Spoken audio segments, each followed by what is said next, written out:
Hello and welcome to Bloke on the Range, and I'm joined here on the sofa by my trusty M16A1, complete with Brownell's retro 4-power carry handle scope, and my What Was Stone to Do, to talk about something that came up in the comments on an earlier video.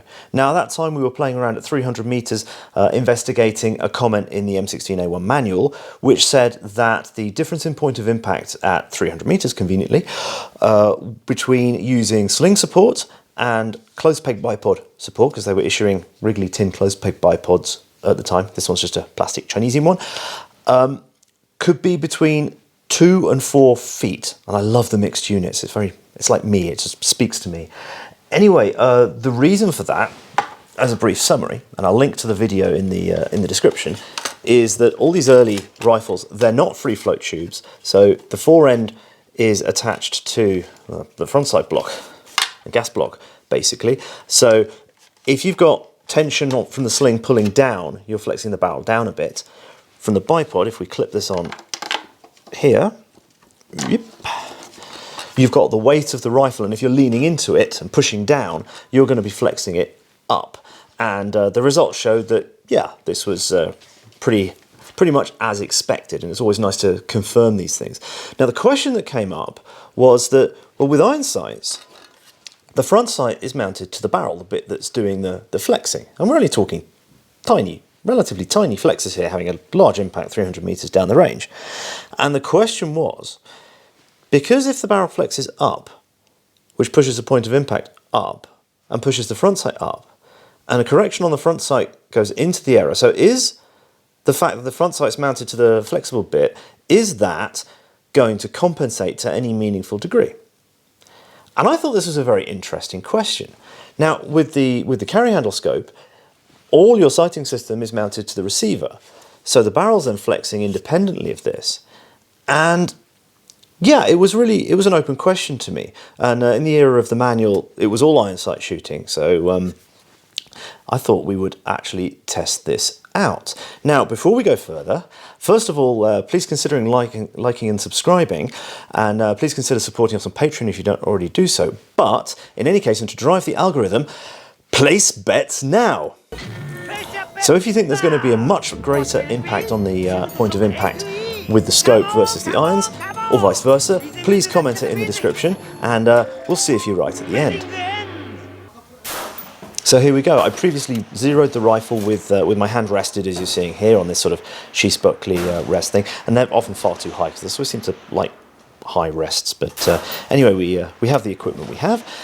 It's 55 grain GGG, normal blatting fodder, nothing particularly special. It's actually pretty capable stuff. Now, the barrel was warm, and yeah, the group went basically centered, if anything, about 5 centimeters high, but we're only shooting 5-round groups, so you've got a fairly substantial amount of statistical variation even so with that. So, and it's a pencil barrel non-free floated M16. What are you going to do? This thing will hold on a good day. When I'm doing my part, it will hold the fore-ring, which is 20 centimeters or 2.3 moa. So this strung a little bit vertical, but it could just be statistical variation. And as you can see, it's basically more or less on. Next up, we went to the plastic clothes peg bipod.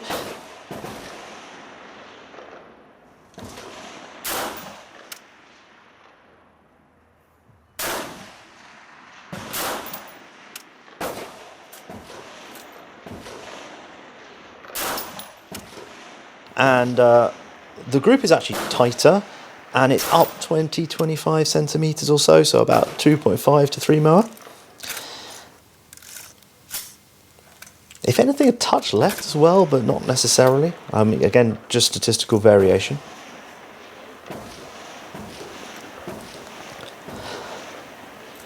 So then I go over onto the tight, hasty sling, American style. There's an American tendency, and I explained this in the earlier video, to have the sling kind of low on the arm and then very, very tight. I grew up with the sling higher on the arm and less tight. Your mileage may vary, but I'm trying to do it the American way to sort of maximize the effect.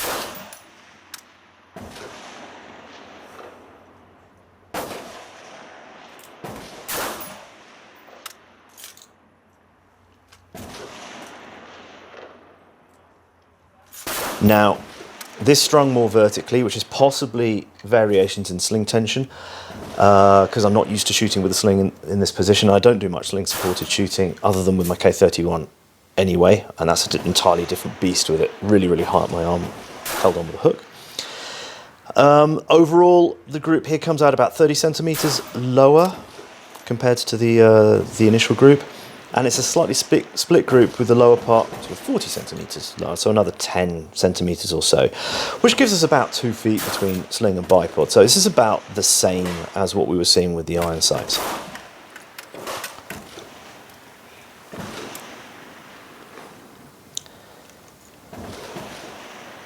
Next up, I did the classic mag rested position, which is kind of my default shooting position, because if you can rest, and you can monopod on the mag perfectly happily.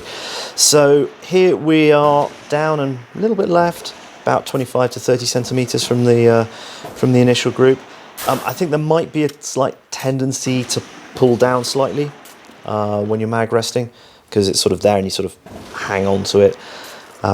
Be interesting to see how that varied with pulling or not. But I mean, as you can see, it's certainly completely adequate point of impact shift in practical terms.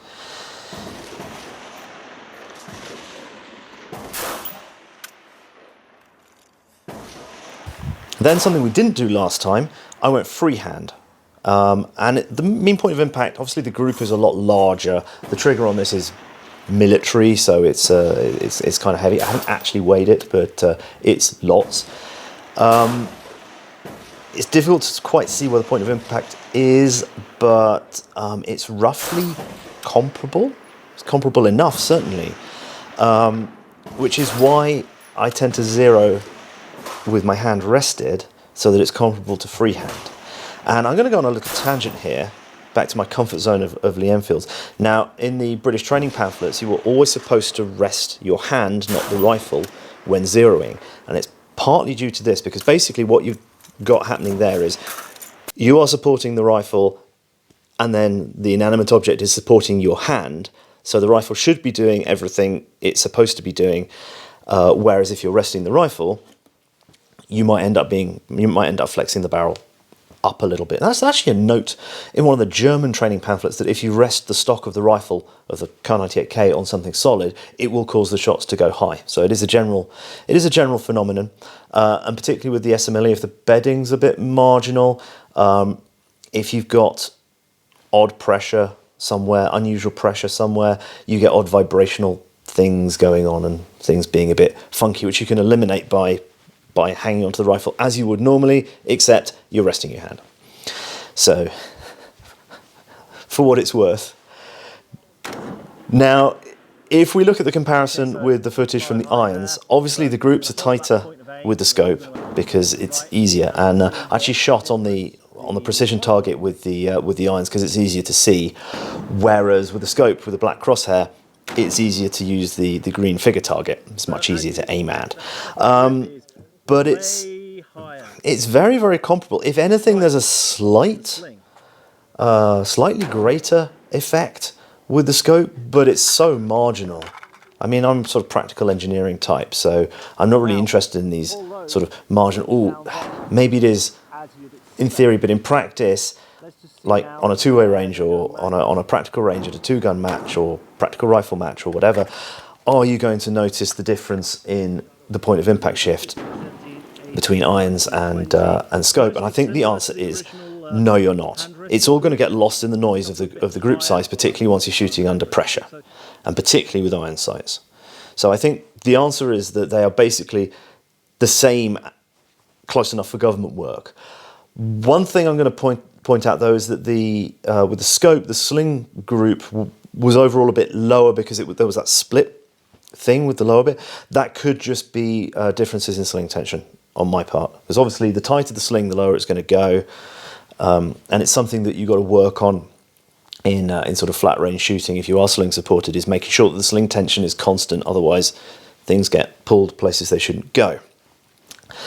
Now, in modern terms, this is when we get my magic wand, we don't worry so much about this anymore.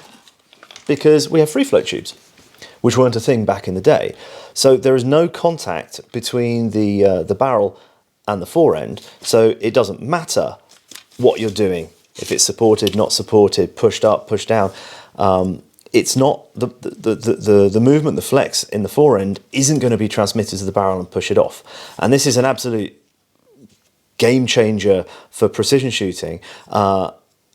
It's not, I mean, as you can see from the groups generated by the M16A1, it's not actually as much of a game changer as you'd think. It's a psychological game changer because you know that it's not going to happen, you're not going to be pushing things off. But with the sort of targets we're shooting in practical shooting, the effect of the free float tube isn't massive. Now, I would make an exception for those shooting Partisan at Desert Brutality this year because we're making a 550-yard shot. That's a different ballpark. But the usual 300 meter and less targets that we're shooting, it really doesn't matter. But yeah, it's a nice to have. And plus, we get swanky things like this lovely carbon fibre forend that I absolutely love. So, anyway, I hope that was at least vaguely interesting. If you've got any other comments or questions or other things you'd like me to look at in this vein, please let me know in the description below. I also think I've done enough shooting with the Brownell's scope to give it a thorough review based on footage I've already got. I have shot it in a practical match or training, or both. In fact, no, I shot it in both. I shot it in a match and came second, I believe. And a training.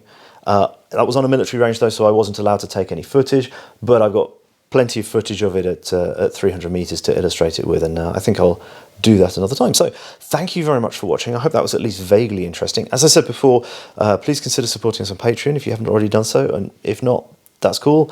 Please just like and subscribe and share the videos on social media and feed the algorithm what it wants, and I'll see you again sometime. Bye.